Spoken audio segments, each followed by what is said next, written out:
Hello, welcome back to my channel. I'm happy to have you here.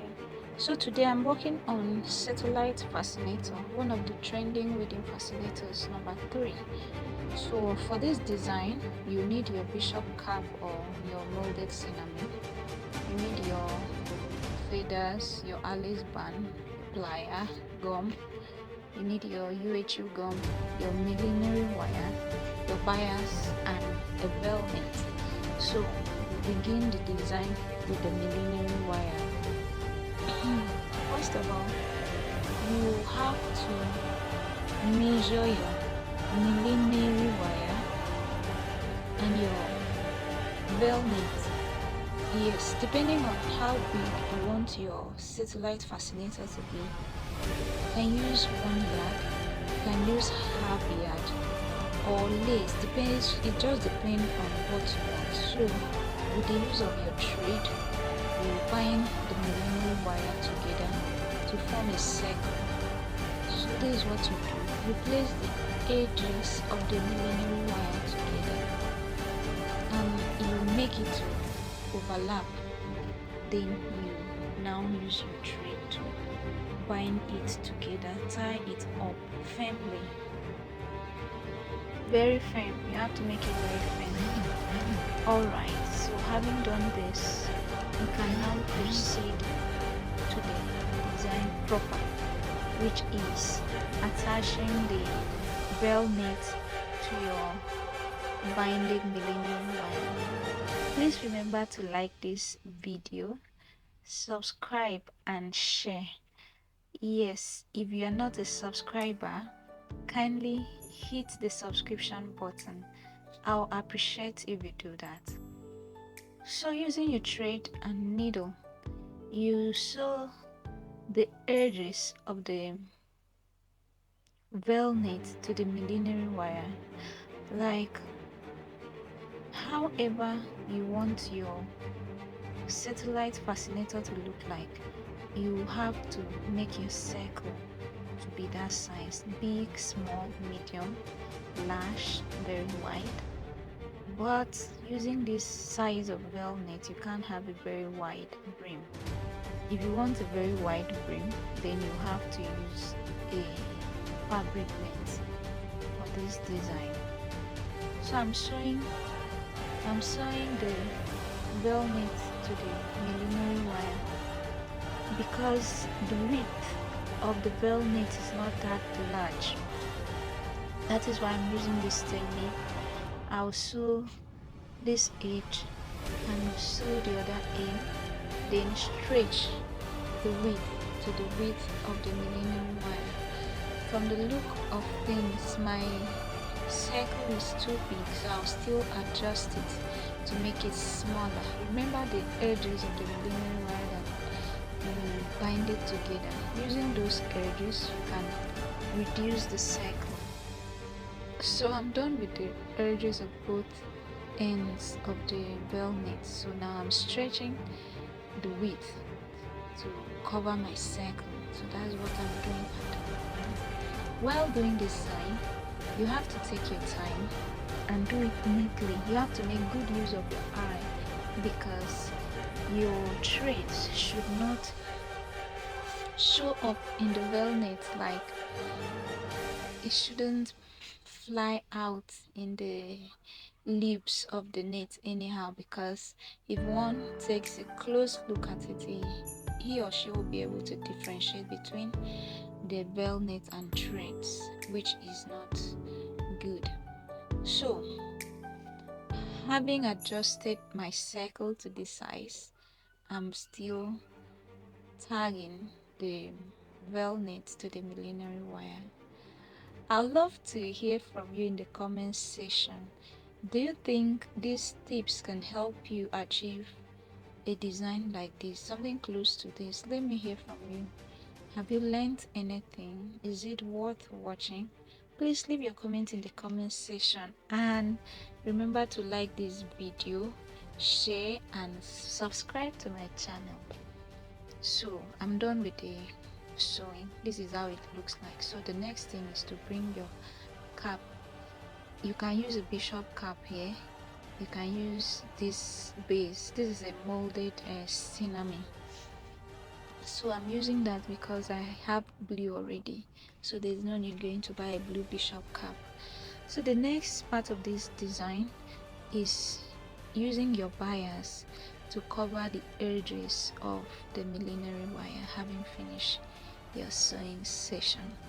So you put your gum on the bias, allow it to dry very well before you now use it to cover the millinery wire. So I unfortunately I got a fake gum, and it was so stressful because it was not holding anything at all. I had to use it excessively, trying to see if it would hold. It was really stressful, but I managed it. So this is what you do. When you allow the gum on the bias to dry a bit, you now attach it to this millinery wire. You have to be careful while doing this, so as not to allow the gum to stain the veil knit, as the knit itself, because if it does, you have some white stains all over it and it will make your work untidy. So you have to do this round the circle. You take your time while doing this. Round, round, round, round. You have to take time and press it down to have a neat covering. Like I said, I got a bad gum, so it took extra effort for it to hold firmly, and it was very disappointing. I don't even know how to differentiate fake which do really now no longer. But like I said, I managed it. I had to put it over and over again, press it over and over again for it to hold a little. Please subscribe to my channel. So now it's time to put the base up, and this is it. My cinnamon molded cap is here. I'm putting gum on it. You have to make sure you put the gum very well so that when you just place it, it will hold. So you have to allow it to dry. While it is drying up, I had to give back to this process of pressing down this bias so as to have a firm hold of everything. So you have to now place the cap. It can be your bishop cap or molded work like this, ready-made molded cap, whichever one. In the picture that I'm trying to model, they made use of a bishop cap, and it's very beautiful as well. A bishop cap is a ready-made cap that you can buy it like that in the market. You just buy it and use it. It's a ready to wear. So you now place the cap on the center of your satellite dish, so to say.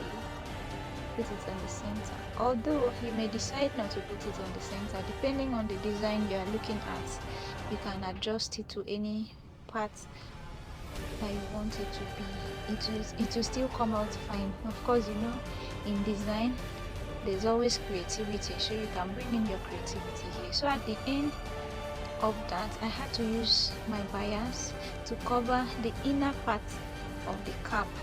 Yes, before doing this, you have to cut out the area of the velvet that the cap lies on. Why do you do this? So that you have the space to put your hands and do whatever you want to do inside. So I'm just cutting out that circle. After using bias to press the velvet down on the cap firmly, of course you can see that. Aside from using a gum, you can use your thread and needle to sew this cap to the velvet properly, but it's a velvet, so there's nothing really much to sew, so I felt using a gum would be easier, and it was. So this is it. Our fascinator is ready. Your satellite fascinator is just what you've seen. Whatever pattern, whatever design you want to use, you want to apply, this is just the simple process that you have to follow. After which you now do your embellishment. You may decide to use crinoline to embellish it. You may use feathers, you may use roses. You can even use fabric bow to embellish it. You can make it as loud as you want it to be. You can make it as moderate as you want it to be. It's left for you. This is where you bring in your creativity in this design. And whatever you want is possible with the use of your feathers, your roses, your bow, your crinoline. You can make anything out of this design. But what we just finished is the main work, how you get this circle ready and how to place your cap. That is just it. Please leave a comment in the comment section, like this video, share and subscribe.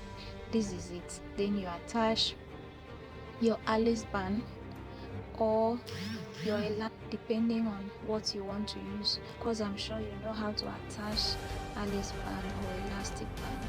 You can look up one of our videos to see a detailed process. One of my videos to see a detailed process of how to attach your Alice band or your elastic band. So I sew the Alice band to the cap. That is why I'm using roses to cover places where the blue thread showed up. So this is our fascinator at the end of everything. It's simple, and please remember that you have to give the inside of the cap a perfect finishing. I used my bias to cover up the thread that I used to sew the cap. So this is it. Our fascinator is ready. Thank you so much for watching this video. Remember to like, comment and share. Thank you.